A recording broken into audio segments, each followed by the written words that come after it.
So Lisa has a single-sided deafness, and she is also half Danish. Her first collection, A Map Towards Fluency, was published by Carcanet in 2019 and shortlisted for the 2021 Michael Murphy Memorial Prize. Her poems have appeared in Stares and Whispers, Anthology, and Carcanet's New Poetries, number 7. Her pamphlets are Philip Levine's Good for Good Ear by Stonewood Press and Bloodhound, Hearing Eye. She's also a regular host, as many of you know, of poetry evenings at the Toriano Meeting House in London, and is a co-chair of Magma Poetry. Lisa is also co-editor of the deaf issue for Magma 69, so be sure you have a copy to read all these wonderful poems from the magazine. She has been shortlisted 4 times for the Britpop Prize as well, and longlisted for National Poetry Competition, as well as won various prizes, including University of Lancaster Reading Prize. She also read at various venues, including South Bank for the Deaf Republic Poets on Deafness. In 2020, she was commissioned by Nottingham Trent University in partnership with the Science Museum to create film poems, responding to the telephony from a marginalized or deaf perspective. She's studying British Sign Language and is a freelance journalist writing about technology and business. It's very talented. And her latest pamphlet from the IKEA back catalogue is published by New York Editions. She's currently co-editing also What Meets the Eye, an anthology of poetry and short fiction by UK deaf and hard of hearing writers for Ariadne Press. So let's welcome Lisa to share her poem with us. Thank you so much, Jenny. And it's great to be reading for this series, what we're reading now, and especially Between Cultures with Leo and Paul, who are so much better at languages than me. So I'm slightly intimidated because most of my poems deal with the fact that I find it very difficult to learn languages. And even though Danish is part of my heritage, because my mother was Danish, she didn't bring us up speaking Danish, and I was brought up very much in the hearing world. So opportunities to learn sign language weren't offered, as I think there's much more, as you've seen now with the deaf culture, things like Strictly Come Dancing, Rose Ailing Ellis, it's much more, there's more awareness, which is a great thing. So I've been learning later in life both languages, less successfully with the Danish. So the first poem that I'd like to share is, excuse my pronunciation, it's based on a letter in the Danish alphabet, U, which is a circle with a line going through. And the first line tells you that it also means the word island. So, oh, Danish for island, a new word, new world to explore. My tongue tastes the sound of all, touches its shores, its limits. I dream of all, wishing it in my blood as the English sound that comes so easily it is thoughtless. All floats like those white blood cells that gave my mother and her tongue life. My mouth has a Caliban look, monsterish in expressiveness and more ridiculously round than all. Surrounded by a sea of white, all is what it means, but I can't possess even this small word. The axis cutting northeast to southwest makes all a no entry sign. I will navigate all. The line going through is a river perhaps, and will lead to fresh water. So my next poem, it's a bit of a mashup of sign language and Danish, because of course BSL is British Sign Language, but there's sign language for every country. So you've got Auslan, Australian Sign Language, etc., Irish Sign Language, they're all completely different. And Danish Sign Language is that strange word, tegnsprog. And just another couple of signs that, well, prayer, we know, but home is that, and tent is that in British Sign Language. And in tegnsprog, Danish Sign Language, home is this. Sign language of home. Fingers are not fluent in this tips to tips roof, as if hands in prayer have been prized apart, leaving finger pads to take fingerprints. A tentative tent. But this temporary refuge is signed by a sharp angled collapse, allowing unfamiliar air and absence to intervene. What of my Danish yem? Not at home on my tongue or in my hands. A basic beginning in Teigsbourg makes my right hand dive for shelter under the welcoming curve of my left, fingers finding freedom, venturing for air, only when they feel the warmth of flesh. Is this what it is like for us all, always having to relearn home with a strange tongue and alien hands, prepared to open our mouths as if to beg, to touch tongue tip with fingertip to reveal ourselves? This tongue signs almost the same in my native sign. This tongue sounds almost the same in my estranged mother tongue, if it does not fall on my deaf ear. If we can look to a gesture of home.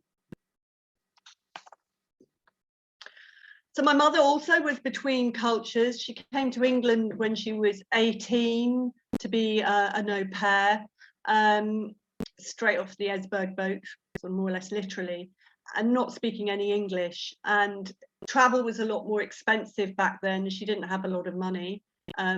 And neither did my grandparents, so seeing them was just restricted to a couple of weeks every year. And the main way of communicating, because phone calls were expensive as well, was through letter. 1,000 thank yous for your letter. Tusen tak for dit brev. Every 2 weeks you would thank your father. Always the same opening that I came to recognize as I watched over your shoulder, the same Parker pen, the pale blue airmail paper, Basildon Bond, and a Danish-English dictionary for when you forgot the Danish for English or the English for Danish, and how to express exactly what you wanted to say, a word or phrase you could not remember in one language that came more easily in the other. The stress of writing this letter would eat up your mornings and afternoons as you flipped from one half of the dictionary to the other to impress your father with your perfect Danish, because it was so many moons since you had left Copenhagen. More often you knew the word or phrase in English, not what it was in Danish.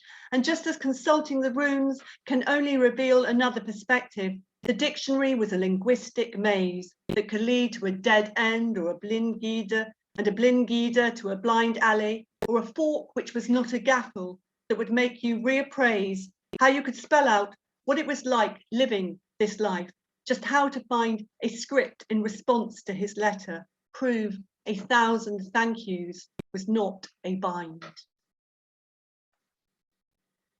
So I've been learning BSL for about 5 years now, maybe longer. And one of the things you quickly understand is that it is a language, and languages, it's not like Makaton, which is sort of a bastardization. It's a language with its own grammar, linguistics, and it's really difficult. And so my friend Michelangelo, he was helping me try and sort of master the linguistics that I needed to pass an exam. So this is a bit of fun. Kind of the process of writing the poetry helped me try and remember some of the key points of the linguistics. Michelangelo learning BSL linguistics with flashcards on the treadmill is a gradient of 15 with a walking speed of 5, enough to make you puff but not hit the red trapezoid. Increasing the speed to 6 while trying to understand the difference between topographic and syntactic space is recreating a map of the real world in the signing space above the console where the gym is opposite the park, versus the strength of the weightlifter in the space by the safety key, compared to the flexibility of the yogi suspended over the cup holder. Holding the handrails so as not to collapse It's grasping the concept of the handling classifier 5, which shows how your hand morphs into a steel claw in an attempt to unscrew the ridiculously tight lid of your protein powder.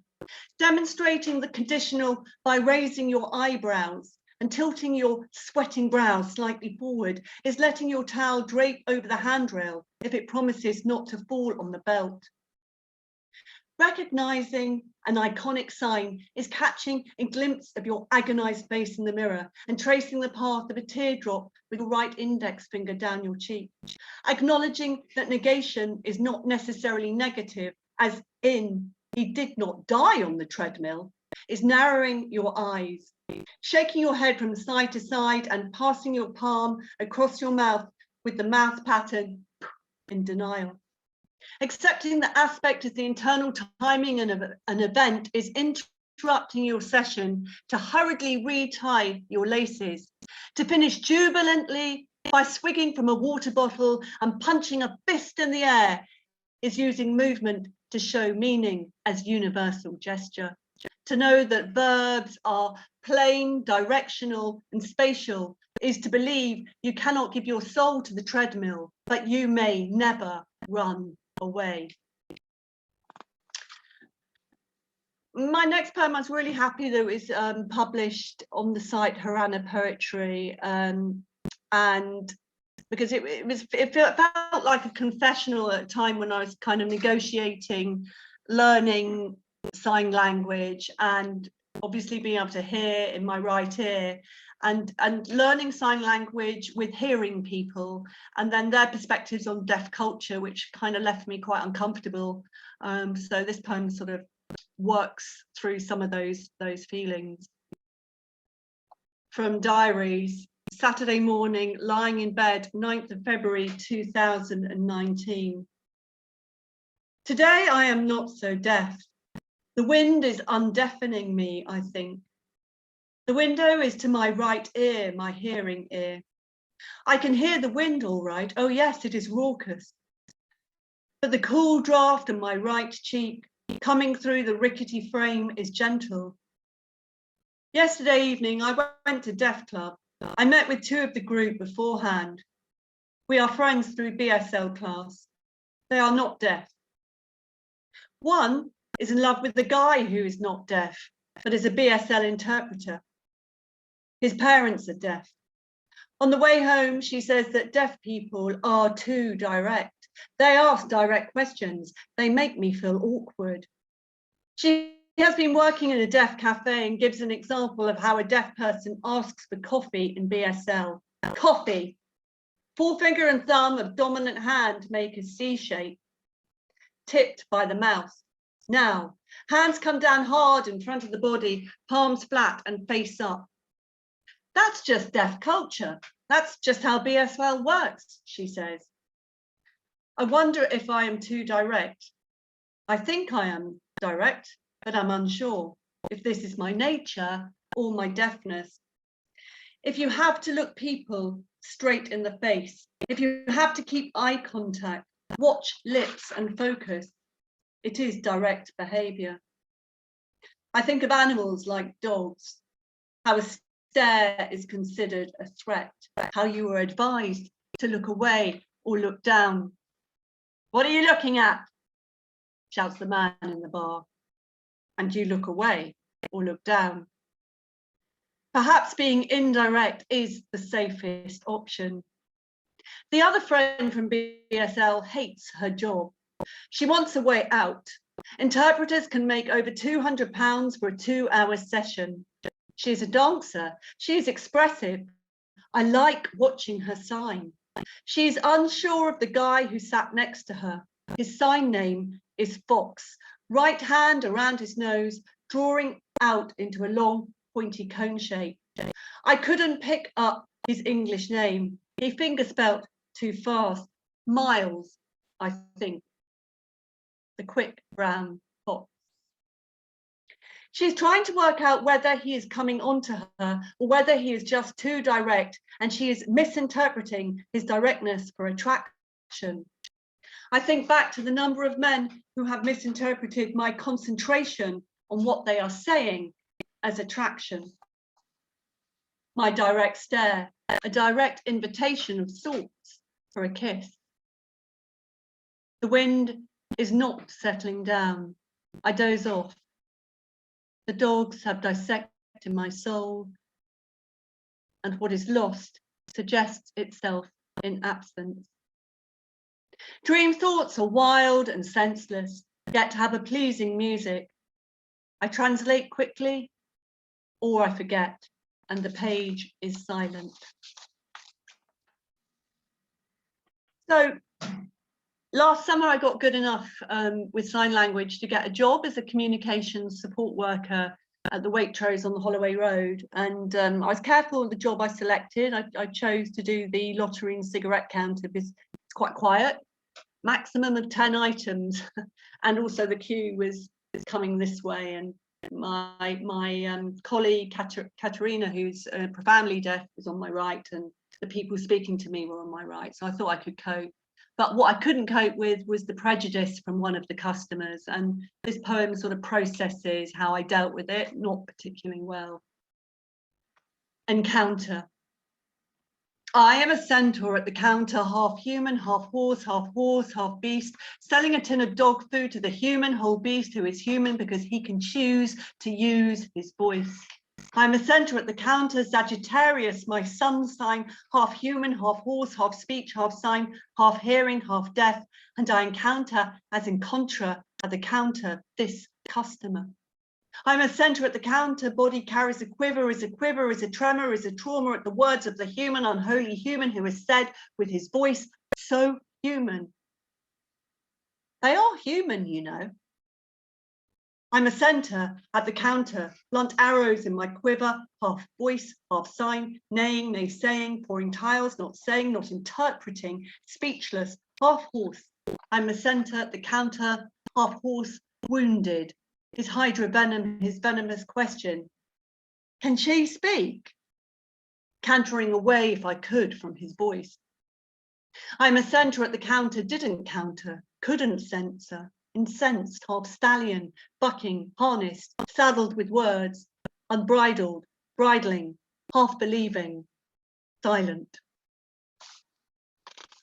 So thank you so much for listening. My final poem is a response to the artist Faith Ringgold. It was an exhibition that I saw at the Serpentine, and they were tankers, which are Tibetan hangings or tapestries, and they're sort of geometric shapes and colours, and the focus is a female craft as opposed to the male gaze of the older masters, and they suggested something else, like as a translation, talking back to them or in conversation with them.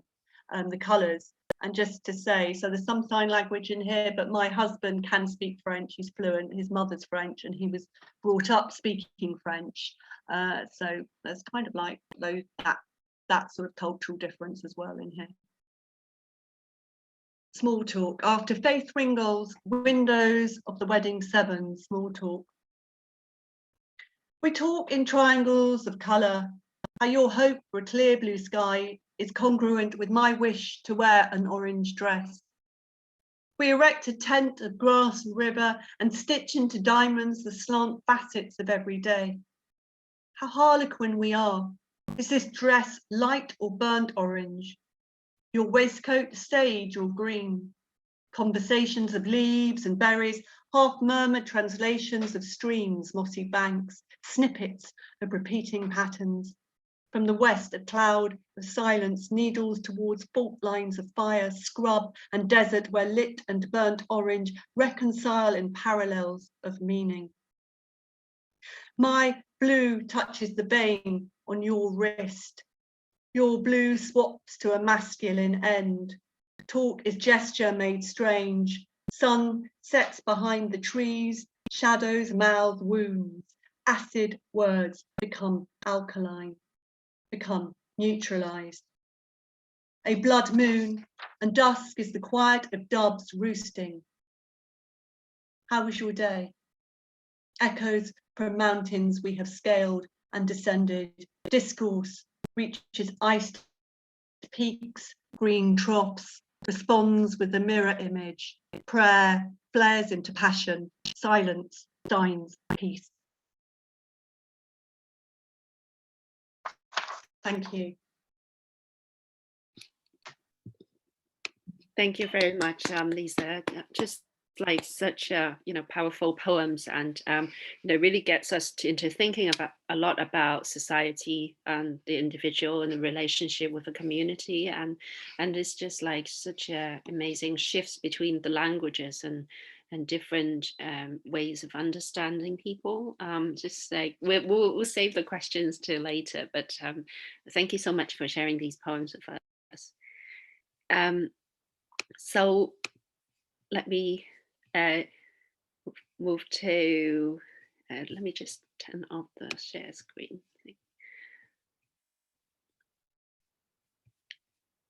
Our next reader will be Paul.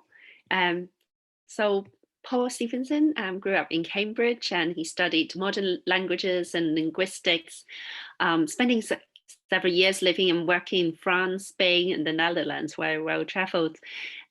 He took part in the Jerwood Avon mentoring scheme as well, mentored by Patience Akbabi, and was elected for the Audubon 8. He went on to complete the Poetry Business Writing School and has an MA in Creative Writing with the Manchester Writing School, supervised by Jean Spraglin. He co-edited the Europe issue of Magma with Susanna Hart and launched the issue at the European Commission offices in London, Petrarchan. Paul has published widely in magazines including PN Review, Poetry London, Rialto, Magma, The North, Oxford Poetry, Bad Lilies and Poetry Wales, and he has won several competitions, including first in Pro Poetry competition and the second in Troubadour Prize and Cafe Writers. So Paul has published 3 pamphlets as well, including Those People by Smith Dorstop, judged by Billy Collins, The Days That Followed Paris, Happenstance, written during his stay in Paris at the time of November 2015 terrorist attacks, and Selfie with Water Lilies, which won the Papal Swans pamphlet competition. He has taught courses for the Poetry School and co-curated poetry in Audubon, which has been running for 2 years very successfully now. At present, he's in Brussels, where he walks the streets and took photos of the city landscape and the people. And he also interviews poets through his blog, paulstep.com. So do check out those precious archives on poets. And let's welcome Paul. Thank you. Thank you so much, Jenny. Thank you for inviting me to read, and it's a pleasure. It's an honor to be reading alongside Lisa and Leo. I've been thinking about culture and language and being between places. So I'll just read a few poems. I was thinking about, phrases and how redundant they are. Close but no cigar. So this is Close but no cigar revisité. Cigar but no close. Cigar but no through access, no blind alley, no quadrangle, no piazza, no courtyard, no enclosure, no impasse. No circular area allowing cars to turn round, no sudden bulbous loop, no kids' playground. Cigar but no close. Cigar but no cul-de-sac, no fleur de lis, no objet d'art, no joie de vivre, no raison d'être, no vin de paix, no jeu d'esprit. No tour de force, no pas de deux, no coup de grâce, no eau de Cologne, no eau de toilette, no eau plate. Cigar, but no close. Cigar, but no dead end, no vis-à-vis, no tête-à-tête, no canapé, clic-clac, no prêt-à-porter, no à la mode, no bric-à-brac. No à la carte, no à la manière de, no à la diable, no roman à clé, no ménage à trois, no à la fin. Complete nonsense. There is no end, and there is no end to Brexit. I went to the Commune yesterday, actually, and because I have to apply before 31st of December to stay in Belgium. And normally I would get an E+ card, and E, I don't know what that means. That means étranger, I suppose, but it could mean excellent. I have an M card. She wouldn't give me an M+. She's giving me an M card. So I don't know what the M stands for, but merde. But when you go, obviously, and say your name, you have to say, you know, I'm Paul Stephenson. But in England, I'm Stephenson. And I always remember my mum, actually, in Robert Sells, in John Lewis, writing checks and having to sort of say the name was with a PH. Stephenson, with a PH, like philanthropy, not vanity, like phantom, not vampire, like phenomenon, not vacuum, like Philistine, not voyeur. A PH, like Philadelphia, not Vancouver, like philanderer, not villain, like pheasant, not vole, like phoenix, not vulture. That's with a PH, like phrase, not verb, like physics, not valency, like pheromones, not vibes, like physical, not virtuous. With a PH, like philately, not volleyball, like phony, not valuable, like pharmacy, not vacancy, like photosynthesis, not vivisection, with a PH, like phobia, not voodoo, like pharaoh, not Viking, like photogenic, not volcanic, like phone, not video, with a PH, like phlebotomy, not vasectomy, like phallus, not vagina, like philosophy, not virology, like phlegm, not vaccine.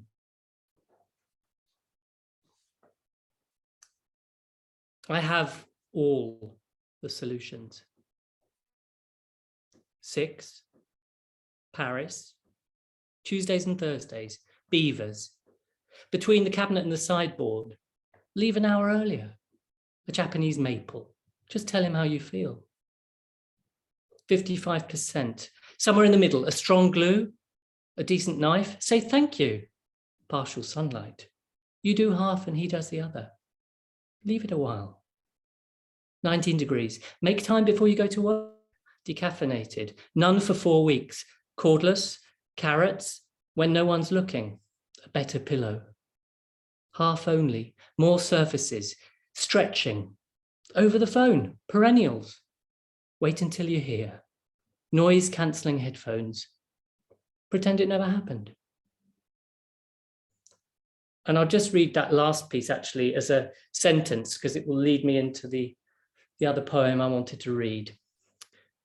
Half only more surfaces stretching over the phone perennials. Wait until you hear noise cancelling headphones. Pretend it never happened. Jenny mentioned that I did a pamphlet while I was in Paris during the terrorist attacks. And actually I realized it was almost 5 years now since the Breitscheidplatz attack in Berlin on the 19th of December. And I did 3 poems actually after that were in tentacular, and I'll just put them in the chat there. And I wasn't really sure if I should write about that because I justified writing about Paris because I was in Paris. But I did 3 poems and I did a kind of erasures where I was trying to just condense a text electronically. I just wanted to read this, sort of to think about that 5 years ago. Carousel. Mangled beneath a telling force, shortly enticed after many turned away reality. Too early in this sad instead of should they approach to our far determination. Strict if any were among the ploughed around into some of the serious drop. Found said break suspect site returning festive until lights for president-elect. Slaughter places urged course and choice of here and not with speculation echo. We are events to ensure from them our made measures of lopsided shopping. Intensifying steps that we have such as that we've seen, I can reassure sirens. Finest world, keenly focused, keeping whether they wherever may be ambled. Nonetheless, entirely who has not been due to a rest break meant sweet head. Hours repeatedly did not know aside, simply fallen asleep, how could anyone? Midnight drew details up a person thought to be a harder and harder midnight. To avoid seeing yet used but many things at this time, particularly full of swing. From the direction over a halt in front of treating across a high number unreal. Including internal among deep sequence fully hear about its aftermath nature. This is when from his had-been product supposed to unload, offload morning. A busy inside, not released at the wheel from eyewitnesses after further street. Now whom they clear, ruling him updated, owns the since heard from afternoon. And motive called continually in communities if I don't want to use the word. Being, doing details, dead as a market, sparkling virtue, ushering them dark blue.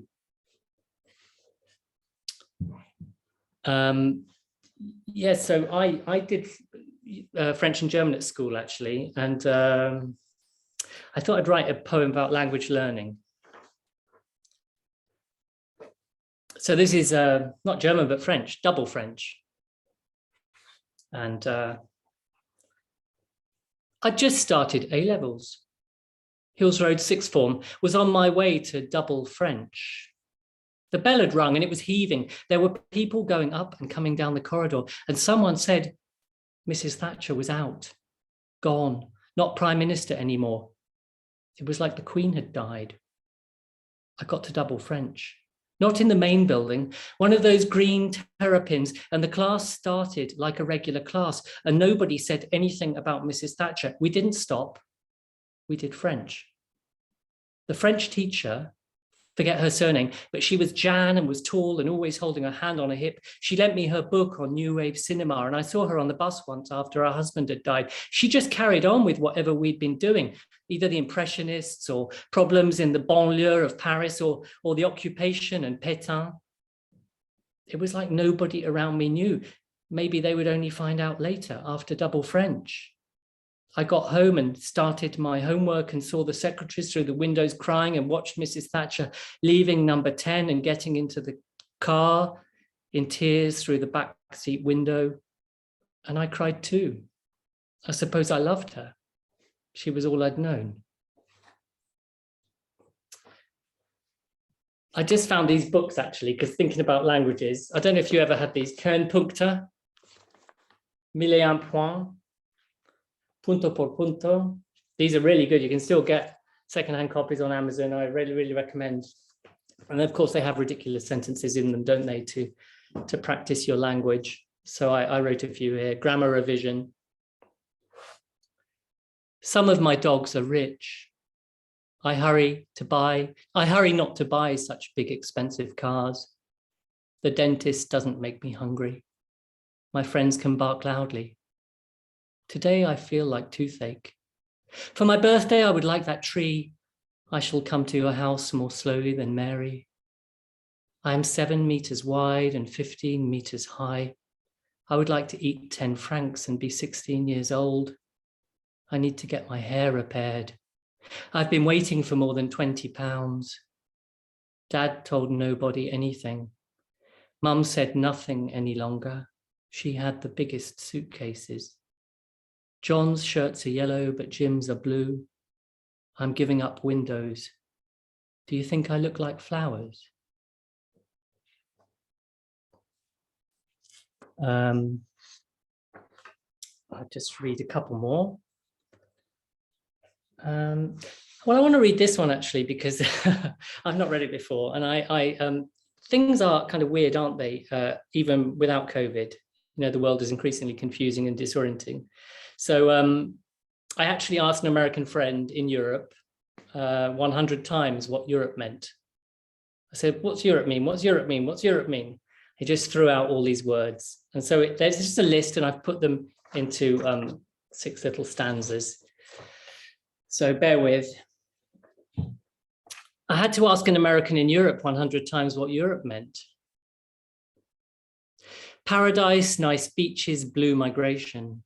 Small political trains distant people. Pessimistic BO shoving terrible pipes. Cold, dense old Brussels stuck destination. Complex history Hevel Merkel don't know.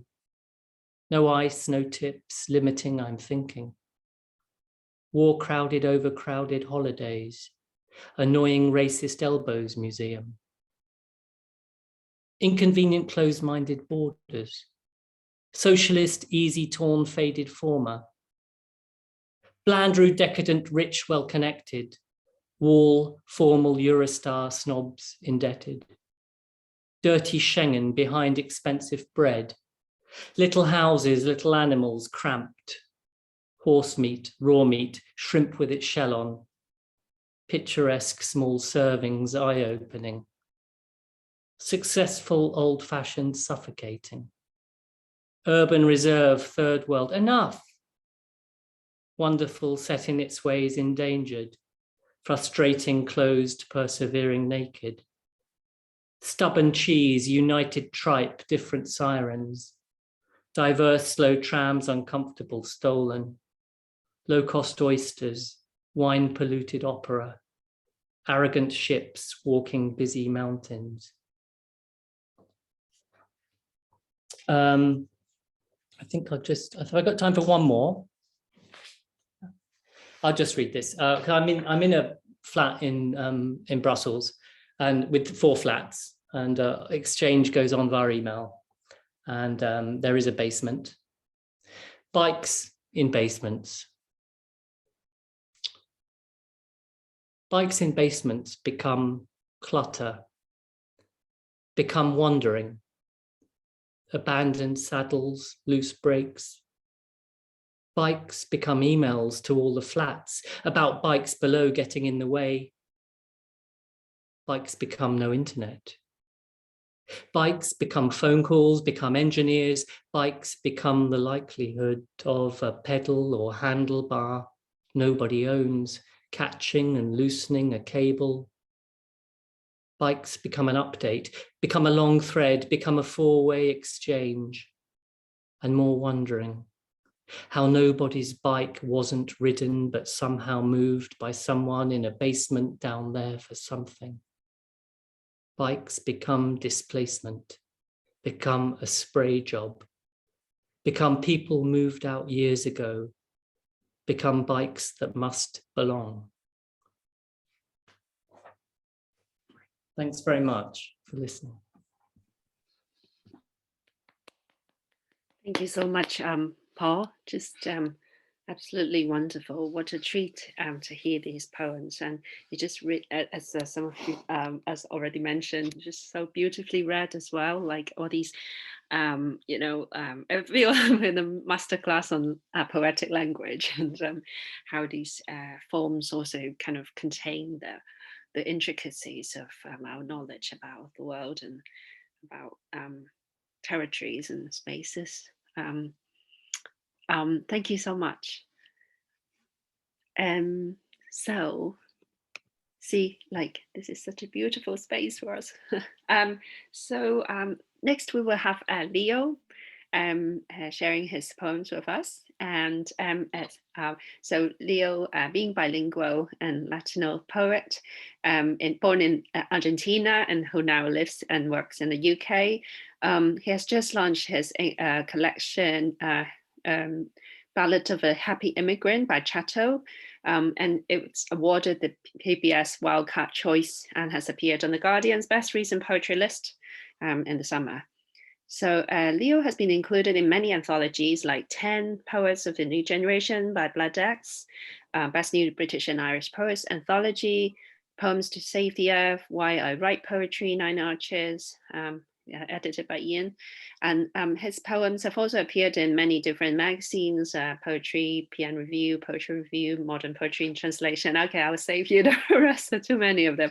So, he's also a fellow of the Complete Works Program and co-director of Invisible Presence and Arts Council project to nurture new voices of Latinx writers in the UK. He's also on the advisory board for Poetry Translation Centre and has written poems and commissions for different things like Royal Kew Gardens, Poetry Library, Bradford Festival, and among others. He's a mentor for the Ledbury Poetry Critics, run by University of Liverpool, and recipient of Bardwolf Poetry Prize Awards and Keats-Shelley Prize. And he's been awarded Charles Corsley Poetry Competition second prize as well. So congratulations on your new book, and welcome you, Leo. Thank you very much, Jenny, and thank you, Paul and Lisa, for the wonderful readings. It's really great to be here, and And I'm going to read some poems from my collection, from Ballad for Happy Immigrant, and I will be reading some new poems, very new poems, so I'm quite excited. So I will start with my first poem called Peregrination. I crossed the bridge. There was nothing. One cup of cold coffee, one coin from Argentina, an eyeball on a plate, my mother singing Me olvidé de vivir. I turn back, gather my things. Come here, look down at your own past. Portrait of my grandfather with scissors. Behind the counter in a shop in Buenos Aires, he unrolls fabric rolls, cuts the silks, carries boxes of pearl buttons for women in frocks, asking for bargains, some gangas, new stock. He once owned his own shop, a haberdashery that went bust under Juan Perón's presidency. Later, he was hired as a junior shop assistant, brought with him his prized pair of scissors, charms lady clients with stories, cracks jokes, reads borrowed books on his way back to his crammed house in Quilmes, escapes to distant places, worldly Paris, ancient Egypt, the Georgia plantations during the Civil War, Roman London, the conquest of El Salvador, dreams of glowing citadels in the Orient, musketeers' escapades, deadly moats of Kent, while seated among sleepy workers, trabajadores, returning to their bored wives and the chores.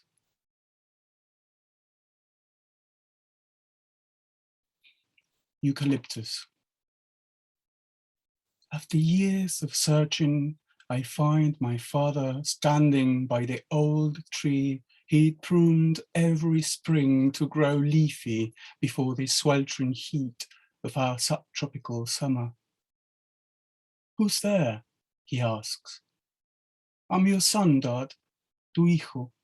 Your first wife's dead, like you. We buried her south of Buenos Aires. You sure? He inquires, a dirty matter gored on his tired hands. You are interred somewhere north of the General Paz motorway. He nods, sips his sweet drink, gives me a tangerine, then crosses the empty patio to his unkept tool shed. Handsaws, nails getting rustier. I leave by the yard door.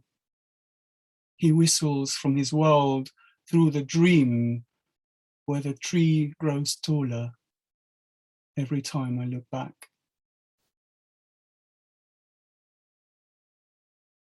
Alchemist Furnace. And there's an epigraph that says, sometimes they put me on the torture table and stretched me out, tying my hands and feet to a machine which I can't describe since I never saw it, but which gave me the feeling that they were going to tear part of my body off. This is a testimony of Dr. Norberto Lipski from Nunca Más, Never Again, report of CONADEP, 1984. They pulled a hay wagon, cursed the world all the way to their heavenly downfall. On horseback, crawling, limping on one foot. Let them taste grass at all costs. Popes, priests, dictadores, follow a mad procession, hay to enrich them, to fall in love, climbing higher to see demons above. 5 senses, 7 sins. 4 elements for a world governed by fodder power. a slow dance begins to unravel. Time for wild beasts. Then a carefully choreographed summit of half animals. In a desperate burning tower, naked men on stumps, bodies decomposing. This, a party of the disappeared. Gone their hay wagon, and they fell down like toads. My next poem is called The Weight of the Planet, Variations on Ailson. Variations in front of a door. The door isn't closed. The door isn't closed or open. The door isn't open. The door is never closed. The door is never open or closed. The door is never open. The door has been closed forever. The door is closed. The door has been open forever. The door is open. The house of 1,000 corridors. I closed the door, touched the floor. You said, I'm here. We speak to forget. The door is the door of a house that we've been to. It's now. And from there to the sea. I said, stay. I prepare mate. You open your eyes, but we leave anyway. Everybody asks me how I can live a solitary life on this sky blue mountain. Nobody can see I am simply sitting on this chair, staring at an ordinary wall. Everybody asks me how I can live a solitary life on this violet mountain. Nobody can see I'm simply sitting on this chair, staring at an ordinary wall. We didn't have a car, television, or even an umbrella. And when it rained, it simply rained. I was born el Día de los Muertos. My sister cried relentlessly for years. The same musician discovered your secret in a corner of the closet, under a pile of dirty clothes. Lay the damned egg of your apparitions and disappearances. The first night I had sex with a man, he told me to wait outside, but I left, apparently never to return. There will be a machine so pure, a perfect copy of itself, with 1,000 green eyes and 1,000 scarlet lips. It will be useless, but will have your name, oh eternity. When I returned from Argentina, you built a writing studio for me at the back of our house and told me, write a poem for us.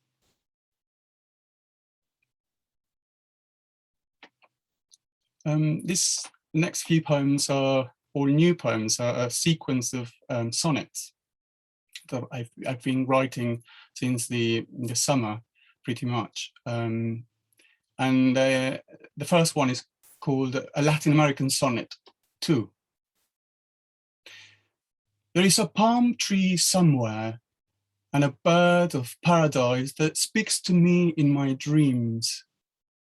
Well, not actually a bird, more like a blurred vision of a plane crossing the endless seams of a continent too big to fit here, in this isle of gold where we plant elder for shade, sit under the dusty sun, whatever it takes.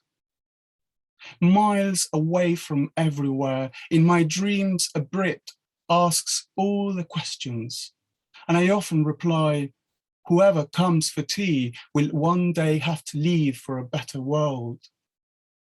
I end up kissing the bird who is from here or just about. So naive. A blue parrot repeats my name in Old English. I wake up. Phew, it was a dream. Well, ish. A Latin American Sonnet 3. We are the only Latin Americans in Deal. There was a loud Uruguayan lady who left for Madrid and was never seen again. I feel like a parakeet sometimes, I have to confess. I have a boyfriend now who, like me, came from Buenos Aires. He has lived here almost all his life. People can't tell till he says his name. Our old house is a pseudo-Argentine outpost where to drink hot mate, eat steaks. Inside here, we speak an odd Spanish, a mismatched Malay of words we've created. Monopato, a dormir, as if we were in our own world, both castaways. Let's dream to that and to a long life together. Sometimes it's tough, and sometimes it gets better.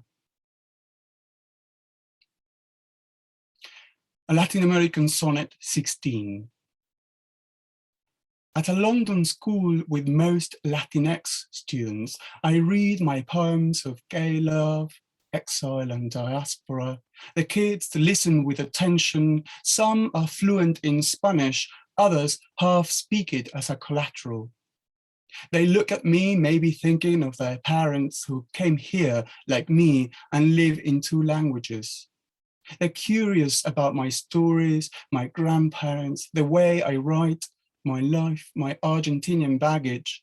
Then I ask them about their lives, their heritage. They quickly raise their hands. They want to tell me all about their Colombian abuelas, Peruvian parentage.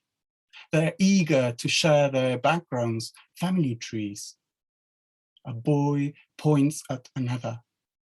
His father works in Parliament. Everyone laughs. Well, as a cleaner with disinfectants. A Latin American Sonnet 41. At a Spanish and Latin American poets reading in a trades union hall, a man from Colombia interrupts a Spanish female poet to say Spain is guilty of raiding Latin Americans' coffers. Everyone gasps. The hall erupts. He says Christopher Columbus was a curse, a calamity to the indigenous peoples, and therefore she, the poet from Madrid, shouldn't be there happily reading poetry. She's shocked, then replies, if I'm from Spain, so what? The reading continues, but the atmosphere has changed. The old man from Colombia is asked to leave, but stays. And after I read, I look at his face. His eyes are enraged. Someone whispers that he's rowdy, always misbehaves. After the reading, we all go to the local pub to unwind. Everyone to the Spanish poet. Don't worry, never mind.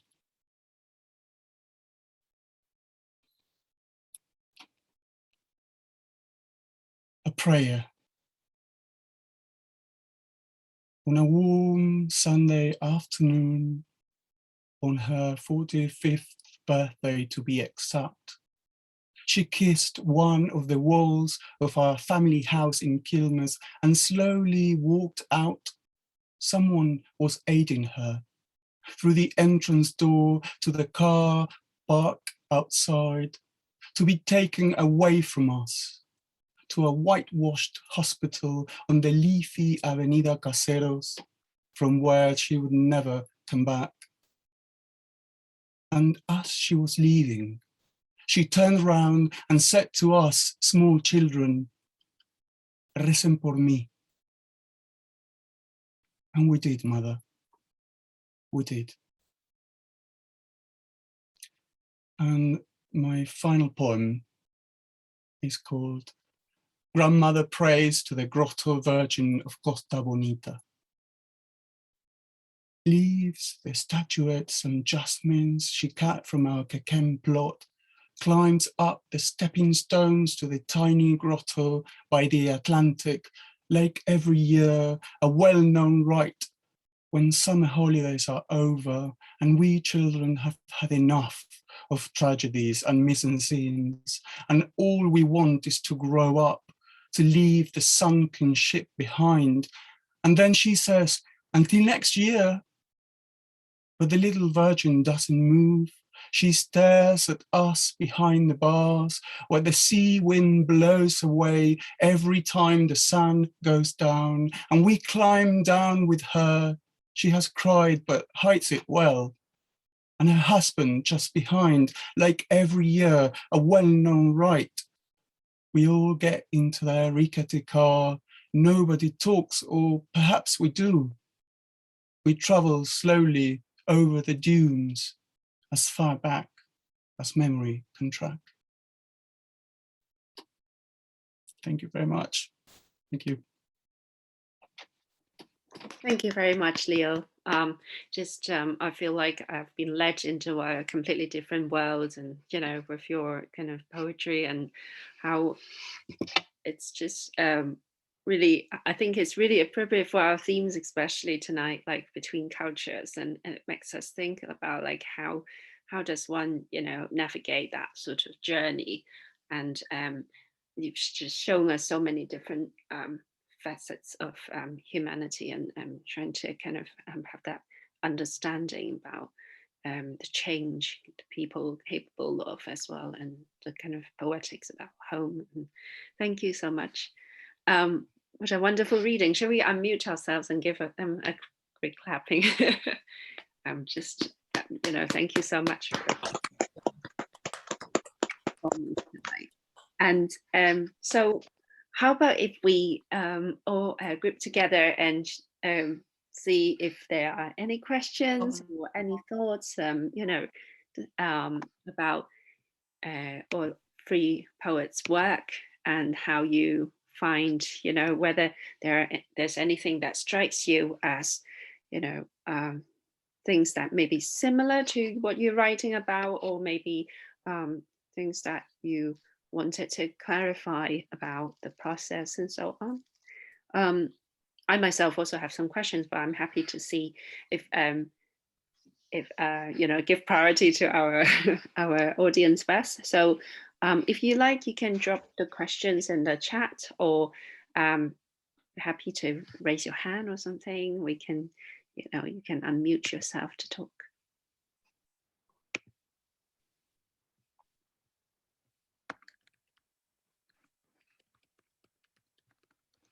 And or any also, I mean, maybe I'll just start first, because I think probably some of them are still thinking about the poems and all that. I just wanted to kind of ask you all about the sort of technique in especially in terms of merging languages in your work. How much do you expect the reader to understand in order to kind of to get to the emotional core of the poem? Because I suppose even if the reader is knowledgeable about that particular language, it's a different level that you're using it in the poetry, isn't it? It's like just so evocative as well. How much do you think you expect the reader, or why would you want to kind of integrate these languages? Why do you think they're quite necessary for your work? How do you judge that?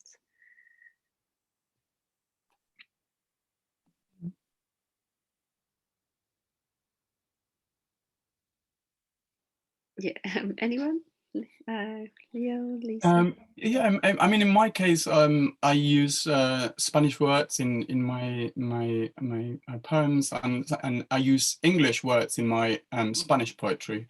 I tend to mix, and It's a really interesting question, because I mean, sometimes in Argentina people would ask me, why do you use that English word, and there's a Spanish word that you can use, and perhaps that I use that as a sort of marker to say, well, I live in England, and I live in the UK, and so I don't know. I mean, for me, I read many poems that are literally bilingual, that they use loads of words from other languages. So I use some words in Spanish, and sometimes I do translate the word in the poem somehow, and sometimes I just leave it because it's quite clear in the poem, and or maybe because of the music of that word, or because the significance, for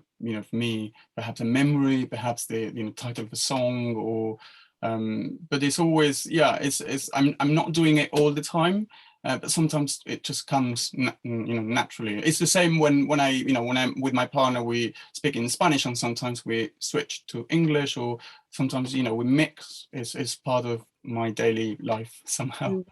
It's a natural, I think so. Lisa?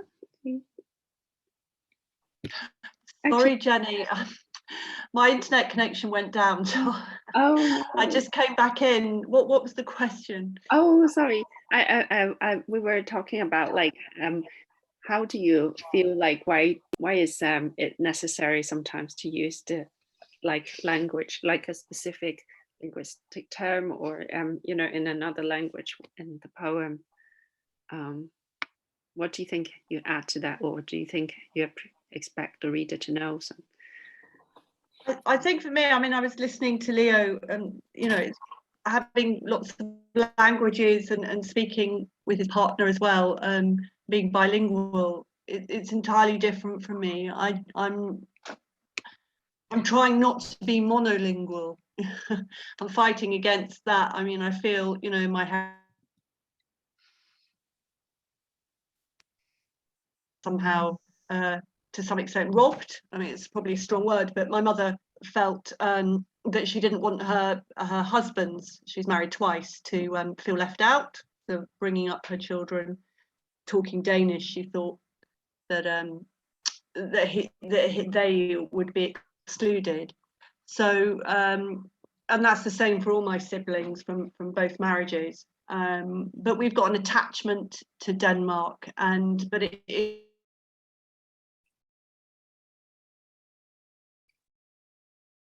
thing. We go back to Copenhagen, and she was an only child.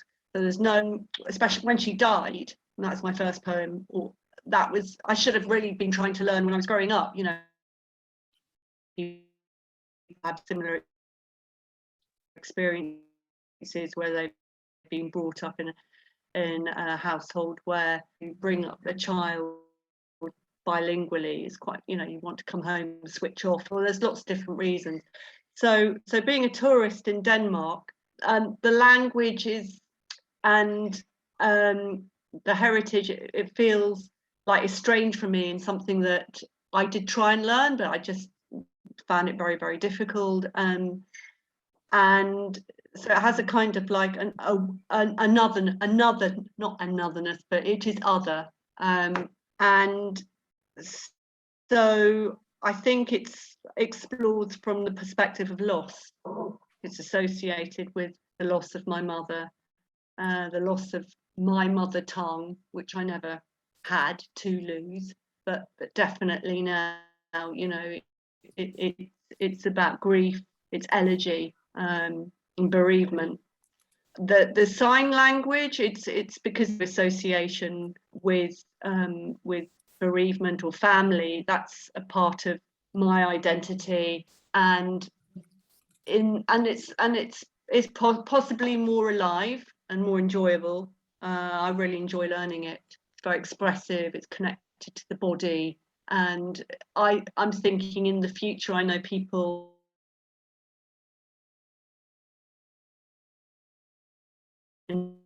her other ear, so she had a cochlear implant, but for a long time happen and kick in, and that's like, I thought, if I ever lose my hearing, as most people do as they grow older, I want to be able to have some agency, and for me that is through sign language. I don't want to be saying, I mean, I do a lot anyway, have to say, sorry, what did you say, and have people in certain positions around me so I can hear them, and I like to withdraw from crowds. I mean, background noise, all this sort of thing is quite challenging and time.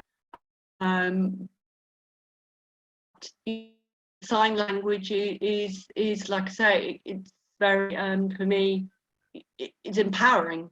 I'm not particularly necessarily fluent, but you know, I enjoy it, and so it's so when I write about sign language, or it's a different experience, it's sort of a lived experience, an embodied experience, different culture. I'm learning about a different culture, it's entirely different culture. People are more aware of it now, hearing and deaf culture. You know, so, you know, the matters of access, ableism, we saw with Boris Johnson, you know, with the addresses to about the coronavirus, he didn't have an interpreter, whereas Nicola Sturgeon did, Marcus Dreyford did, you know. So politically, it's very alive as well, which I find exciting. So my approach to it, it's not about loss, it's not about elegy, it's about gaining power. It's exciting, it's about connecting with the body, being very much in the now.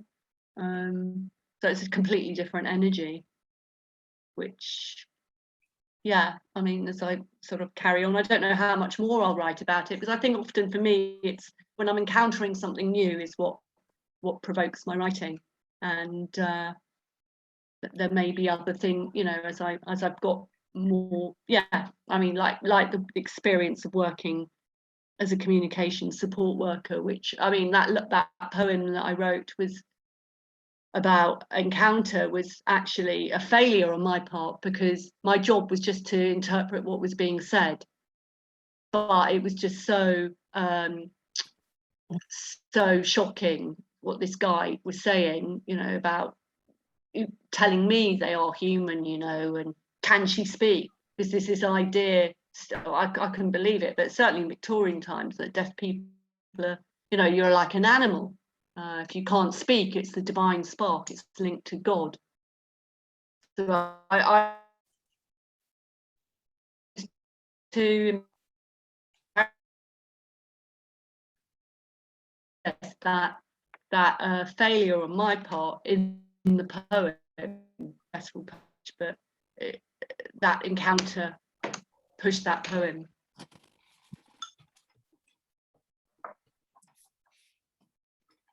Thank you very much for sharing those kind of comments or critiques about society, and also about that political dimension of using language. And Paul, is there anything that you wanted to add as well?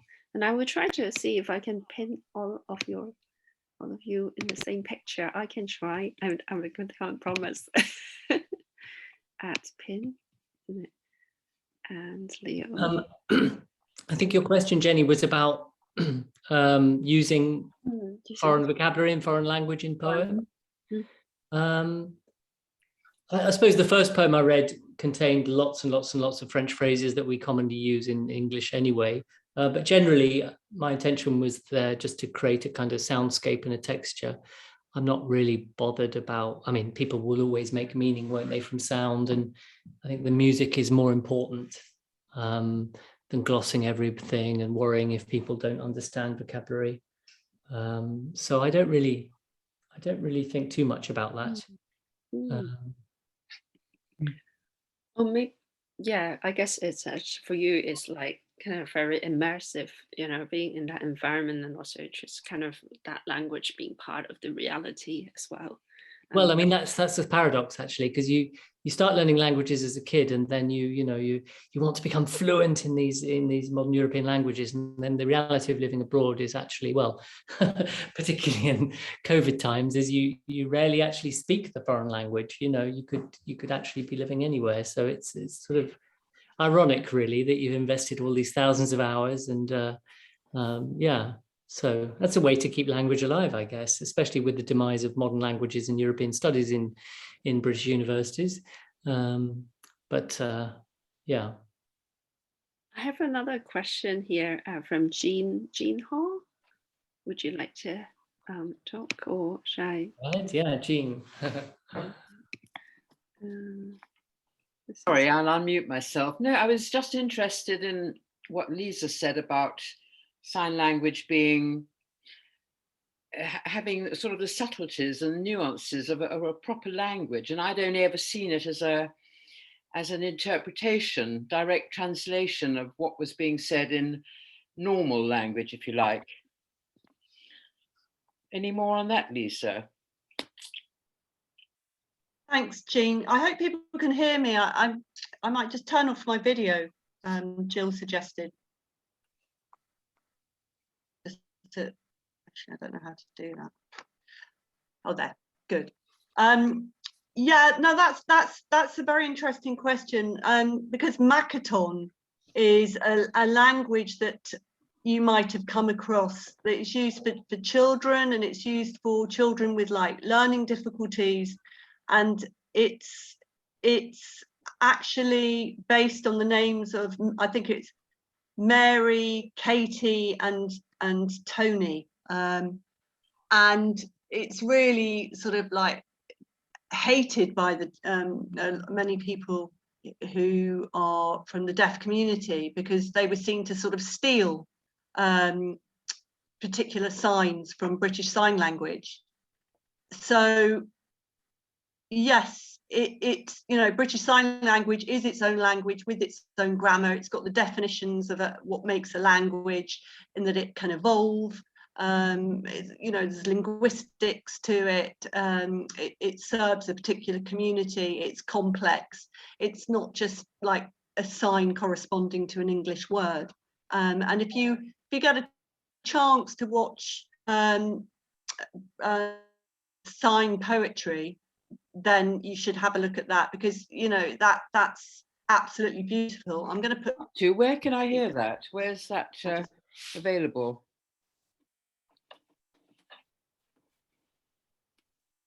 Sorry, she's gone. I've co-edited this book of What Meets the Eye by Arachne Press, and if you go on there, where they're actually all the poems that are by deaf people or hard of hearing people,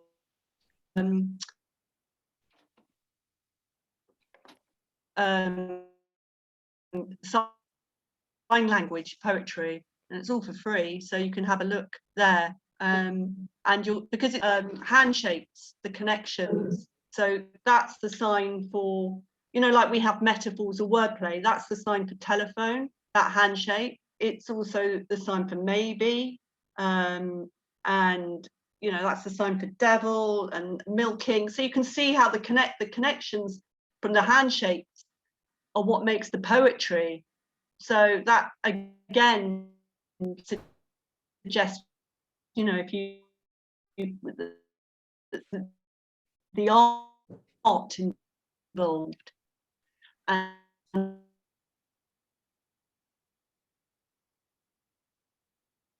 Lisa's gone. It's how you use the space, the orientation, your expression, affect what I was talking about. Not too sure why. Maybe Thank you for that, Lisa. Well, yeah, maybe Lisa will come back there. I think, yeah. Can I ask Paul a question? Sorry, yeah. Can I ask Paul a question? Paul, with English being the main language in Europe before Brexit, is there a change now Are people trying not to speak English? And what about franglais, where you sort of say something that's suitable in English and then something that's apt in French? Are you aware of that and these changes? I don't know. I think there was a lot in the news, wasn't there, at the beginning during Brexit, that there was going to be a real push for French to become the dominant language in the EU institutions. I don't know. I mean, here in Brussels, I mean, Belgium, of course, has 3 official languages: French, Flemish, and German, actually. But here in Brussels, you hear English as the 3rd language on everywhere you go. So yeah, I'm not aware of that, really. I do remember those franglais books. Do you remember those wonderful franglais books from probably in the 90s? Yeah, because you mentioned, the words that we use, the common French words we use in English. And I want, we sort of think we speak one way and then we come to a word and it's just right in French or Spanish or whatever. If you're multilingual, I suppose that you pep your language with those phrases, wouldn't you? Exactly. And the French are wonderful at coming up with sort of misused English, aren't they? Like really? Or something for hiking, or yeah. Yeah, sorry, I think Lisa probably, I think she will come back once the connection gets a bit better. So could you put that name in the chat, the title of that book in the chat, or is it in the chat already? No. You mean the book? The Acme Press book. Oh yes, yeah, I would do that in a second. How about if I just kind of let Selena mention about her question as well, and I will put the book in a minute. Selena, would you like to? Yeah, so I saw it really, it's really a wonderful reading. So thank you to the poets and to Jenny as well, and the questions so far. So Lisa said using British Sign Language kind of feels like it connects with a different energy. I just wondered if the other 2 poets found that when they're using different languages, but that might be a bit of a sort of a bit esoteric or even a bit hippie. I don't know. So you might not have a response to that question. You might want to go on to a different type of question. I mean, in my case, yes, I think it does. It's really interesting. Sometimes there's this different energy. I mean, definitely in certain poems where for instance, in a prayer, the poem I read about my mother and what she is saying there, I just left it in Spanish. And every time I read that poem, it connects me to that specific moment. And it's almost like I did it on purpose, just to remind myself of that specific moment and those words, and then you get an idea in the poem. But yeah, it's really interesting. More when I read it out loud, when I perform, when I read the poems, I immediately connect with the music of Spanish, because I speak Spanish, and the Argentinian with an Argentinian accent, which is slightly different from the peninsular Spanish. So it connects me to Argentina and that language in a way, and perhaps I do it on purpose to kind of to keep those little moments in the poem, just to try not to forget those words and those lines. So yeah, definitely completely different energy. Mm-hmm.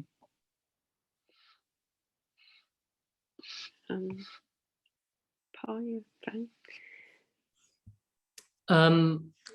Gosh, I mean, I've used some French and some Spanish. I think I've tried using some Dutch, and there's certainly something liberating about using Spanish. I have to say, from my own experience of learning languages, you slave away with French, and then you start Spanish a little bit later on. And I think I've talked to Leo about this. The use of the imperative so much is very liberating.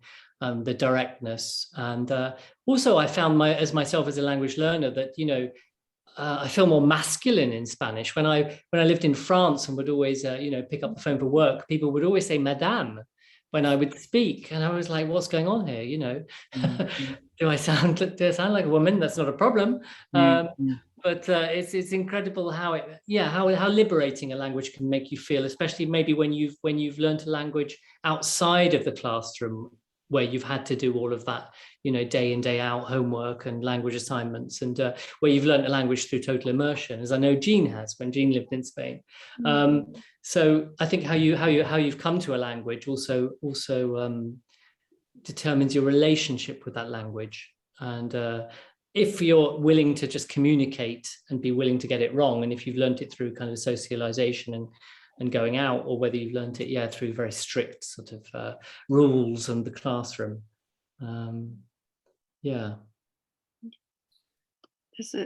I think there must be also in the audience quite a lot of people who have similar experiences, and this kind of navigation of language as learner, or as their everyday users.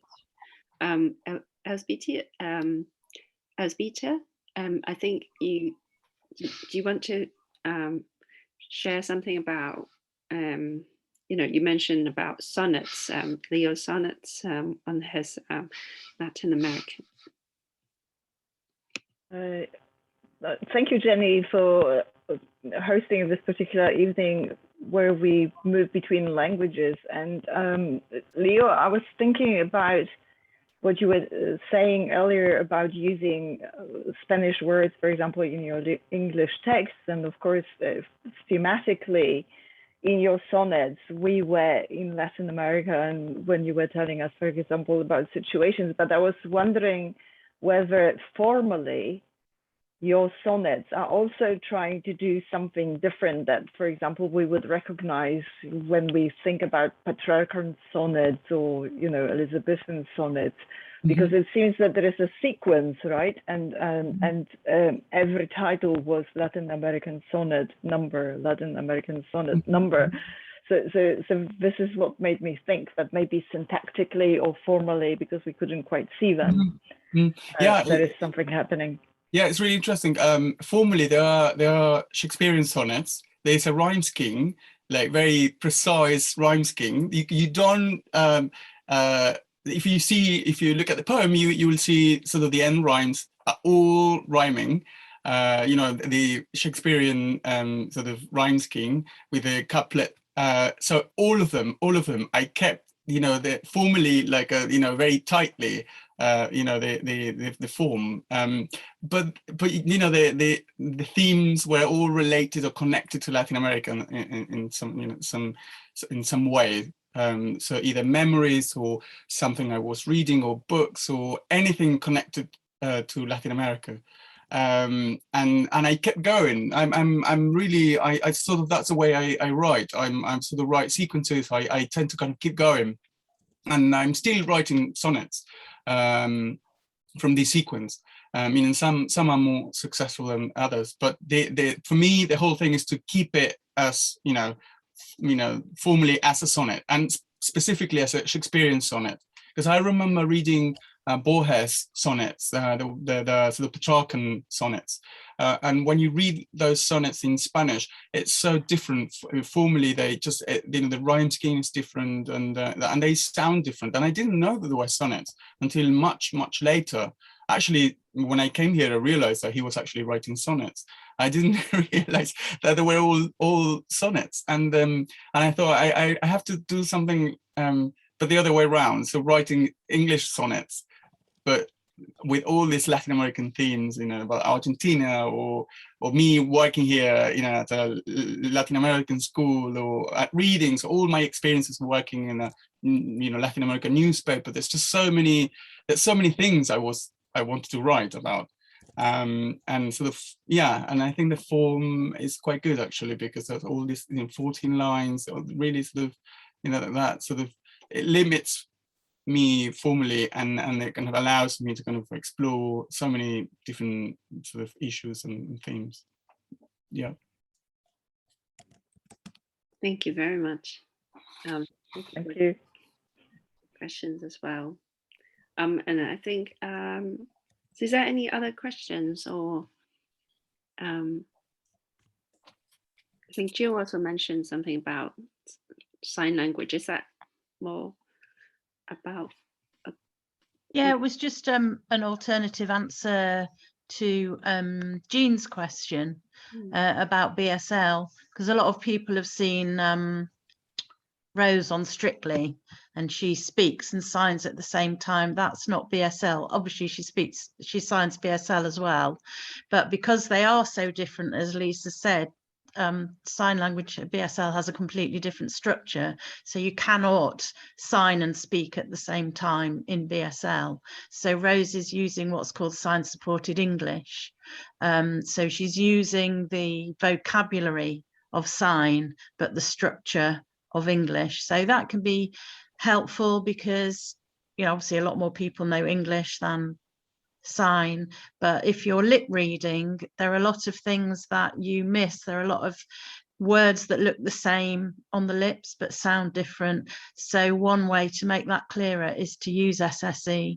And there's another thing called cued speech. So some of those sounds that look the same on the lips, like P and B, there are hand signals that are around your face here with different shapes and different positions, and that those are just kind of dotted in when there's one of those particular sounds that looks the same. People who use it say it's really simple and really good, but obviously it's not universal. It's something that people have to learn specifically, cued speech, that's called. Whereas if you know English and if you know sign vocabulary, SSE is fairly straightforward. Right. Thank you so much. Wow, that's really helpful. Very comprehensive update on that. Sorry, I just noticed Oma has got a question as well. Would you like to? Yes, thank you, Jenny, for this nice organization, and thank you all for this beautiful poetry, moving, powerful poetry. Sorry, my noise is a bit getting. I got a sore throat. I was just going to ask along the lines of the multi-language, the multilingual experience and the identity.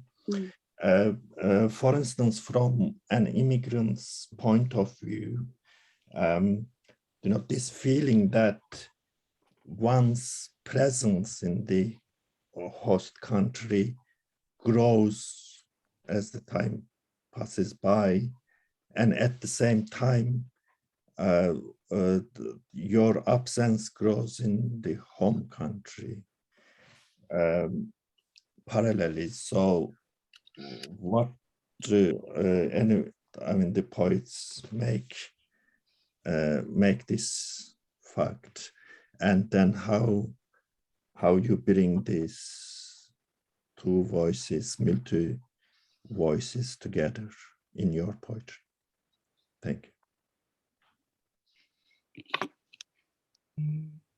I guess in my case, you know, some people said to me, you know, do you feel that, you know, you're not, you know, from that country and you're not from this place and you're sort of in between places, and how do you feel about it? And you know, I write in two languages. I write in both in Spanish and in English. And in a way, for me, really is when I write in Spanish, when I perhaps connect more with not only with Argentina, but with Latin America, and when I connect with the audiences there, and sort of when I write in Spanish, I'm immediately imagining you know, my audience being, you know, from Argentina or from South America. And sort of I connect. I write differently in Spanish. I write differently in both languages. And when I write in English, I'm imagining my friends, my immediate friends, perhaps the people who are here and can, you know, read the poetry in English. So for me, it's through language that I sort of solve those problems of where I belong, or, you know, it's actually through poetry and language. That those things, that I sort of think about those issues somehow. And I've been living in the UK since 1997. And I remember when I came here, I couldn't speak a word of English. It took me years to learn the language. And I remember how frustrating that was for me. I remember when I'm back in Argentina, I was studying literature, I was at university, I was having really interesting conversations with my friends and reading books. And then suddenly when I came here, I lost that completely because I couldn't, it was very basic. When you learn a language, it's all very basic pretty much. And it takes years to kind of get to that point where you can start again, perhaps reading books, complex, novels or poetry or films. And so I guess you earn things, you gain things, as time passes, and you keep, I still read in Spanish. I still get my books in Spanish, and I sometimes review them. And I'm translating lots of poetry from South America into English. So I try to keep that kind of connection with South America and Argentina all the time, to keep that kind of link with that region and language. So in a way, yeah, that's sort of my experience. Yeah. Lisa's back. And Leo, thank you so much. That sounds just amazing. I'm really kind of struck by how you kind of keep that, that culture growing and living through that active sense of belonging. And how, it's really like that sort of way that the immediacy in your poems as well, to kind of evoke the time and space that let the reader quite easily get into that world. Sorry, Lisa, is there anything you would like to add? And sorry, we lost you for a moment, but we were just mentioning that. Sorry about my connection. Yeah, no, it's very interesting. I mean, I love listening to Leo and Paul and their fluency and just their, it's like their skills, like an acrobat juggling all these different plates from different cultures, and it's inventive and wonderful. I mean, and hanging, how you travel, where you're working, the work that you're doing, translating. I'm not coming from that perspective at all. So I'm not. It's not about, the original question about absence and presence, and losing something of one language and culture from your homeland. For me, it's the opposite of that. Working with other languages, about trying to create something or find something. So I'm from a position of loss. That's my original stance. I'm just, so anything that I do working with language is a discovery process for me. I'm on a journey, and finding a different aspect of how I might connect with that. So it's coming from absence towards presence, perhaps. And I wonder if you would like to, any of you here would like to share with us some thoughts about what you're reading, or maybe if you'd like to share a writing tip that will be handy to us poets and readers. Who'd like to go first? Well, I've got a thought about it which connects with this area, which is really that it's just very important to have people who have two languages at least quite well, because that's the only way in which the real connection between different cultures is maintained and developed. And if it just doesn't work if you're always having it done for you just by professionals who translate for you the latest Turkish novel, or the latest Azerbaijani sonnet or whatever. It's not enough. You really need you need a real connection, and the people who have those two languages or more, if they're in case of really lucky people, are actually helping provide that. Thank you very much. Yeah, for that.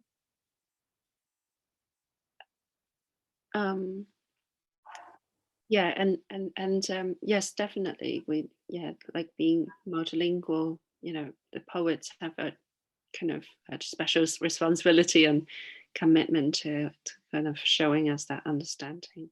How about any writing tips or book recommends from any of you?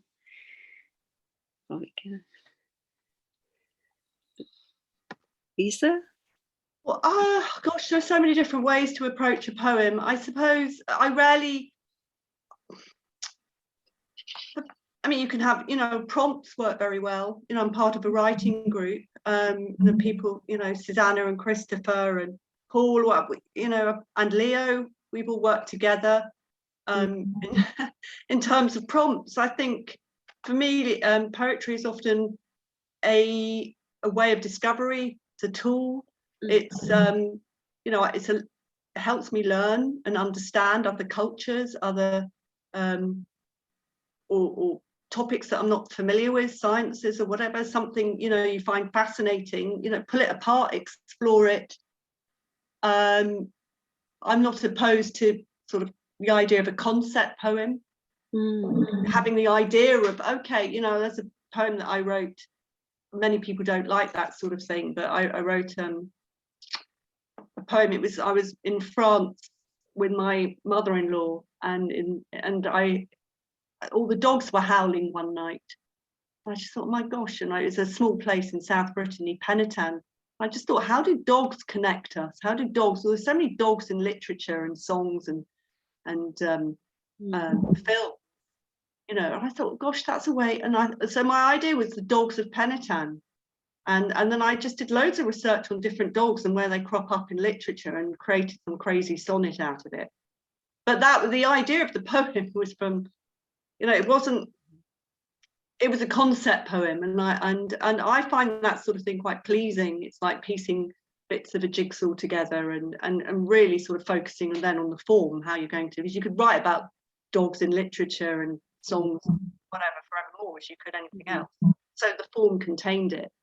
And I think something like that exercises your mind, because I wrote a lot about the loss of my mother soon after she, and any big thing that's going to happen to you, you're going, if you're a poet, you're going to want to express it through poetry.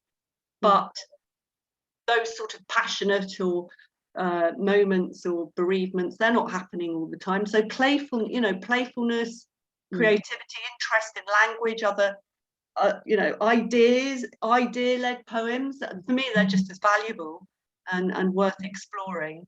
Other people's forms. I taught a workshop the other day, and Dino's here, with Karen McCarthy Wolf's coupling, that form that she invented, where you respond to prose line by line and find the connection between what it, you have a strong reaction to the prose and the connection, how you want to respond to it poetically.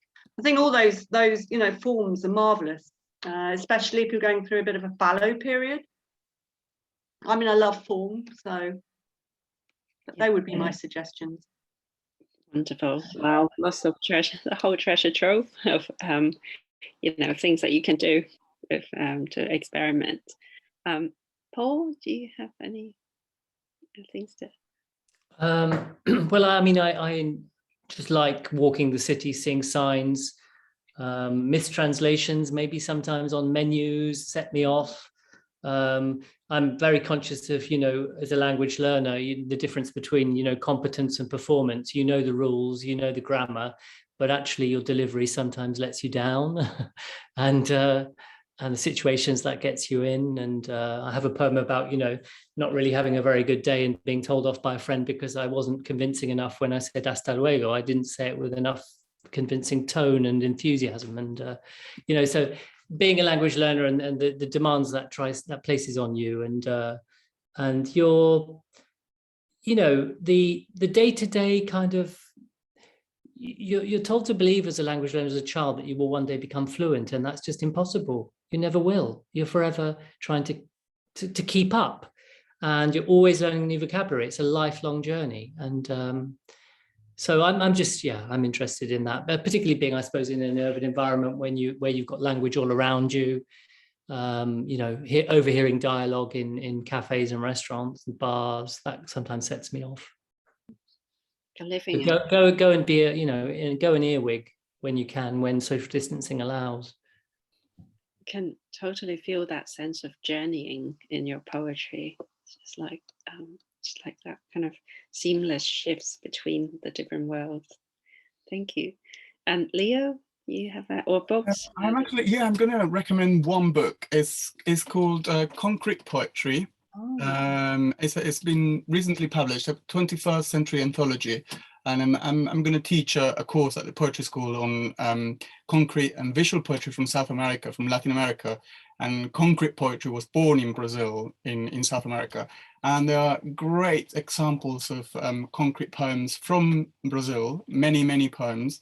And I highly recommend the book. It's a wonderful book with like many interesting visual poems and you know and examples and a great way of just getting into writing visual poems or concrete poems. I do have some concrete poetry in my collection, just a few that play with the visual, you know, how it looks on the page. I was always, like Lisa, fascinated by form and I'm really intrigued by those poems that try to do something different on the page. And so I did a little bit of research and realized that, you know, concrete poetry was born in South America. So I thought, okay, this is interesting. And so, yeah, I recommend this anthology. Is brilliant.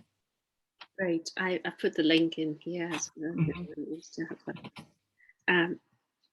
Well, that's really wonderful. Anyone else wanted to particularly you know, say anything, but it's been just wonderful having all these like intersections of all your poetry and the kind of cultural inheritance and also your sort of perceptiveness about the kind of world or society that we live in. Thanks a lot, and please, everyone, please have a copy of all these poets' books. They're really wonderful and really worth reading and keeping. And thanks again for being here. And I hope that you'll have a very good Christmas as well. And wherever you are, I believe that some of you in the audience, as well as the featured poets, you all live in many different places. And hope you have a good Christmas and come back refreshed and make use of your holiday to write more poetry and read something nice. And, thank you. Thank you so much, Jenny, being such a brilliant host. Thank you so much, Jenny. Thank you. Thank you for listening. Bye, everyone. Bye-bye. Bye, everyone. Thanks for coming. Bye, everyone. Thank you. Take care. Thank you very much for Lisa. Enjoy your evening and have a good festive time soon. Okay, bye-bye.